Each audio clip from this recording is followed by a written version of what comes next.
საუდის არაბეთის პრინცი საქართველოს საპატიო მოქალაქე გახდა. შესაბამისი განკარგულება და მედალიონი საუდის არაბეთის პრინცს პრემიერ-მინისტრმა ირაკლი ღარიბაშვილმა გადასცა. მას საქართველოს საპატიო მოქალაქეობა საქართველოს მთავრობის მეთაურის წარდგინებით, საქართველოს პრეზიდენტის ბრძანებით მიენიჭა.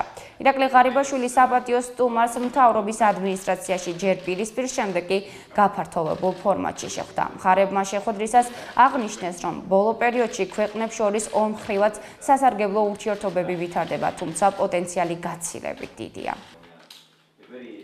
მე მინდა მივესალმო მის უდიდეს საუდის არაბეთის პრინცს, რომელიც ჩემი მოწვევით იმყოფება დღეს თბილისში.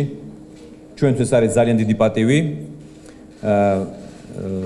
ვინაიდან მიგვაჩნია, რომ ჩვენ გვაქვს ძალიან დიდი პოტენციალი, რომ განვავითაროთ ურთიერთობები ჩვენს ქვეყნებს შორის. ჩვენ დღეს გვქონდა ძალიან ნაყოფიერი საუბარი.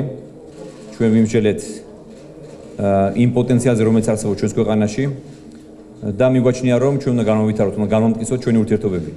ვისაუბრეთ ეკონომიკური სავაჭრო ურთიერთობების განვითარებაზე, ასევე ინვესტიციებზე, ვისაუბრეთ ტურიზმზე და ზოგადად იმ პოტენციალზე, რომელიც საქართველოში არსებობს და მე მინდა კიდევ ერთხელ დიდი მადლობა გადაუხადო მის აღმატებულებას საქართველოში ჩამობრძანებისთვის და მე ასევე მინდა გაცნობოთ, რომ ჩვენი გადაწყვეტილებით და მე მიმართე ოფიციალურად ხოვნით პატონ პრეზიდენტს, რომ მიენიჭებინა საპატიო მოქალაქის სტატუსი, წოდება და მე მინდა ეს კიდევ ერთხელ გაცნობოთ ყველას და კიდევ ერთხელ დიდი მადლობა გადაუხადო მის უდიდეს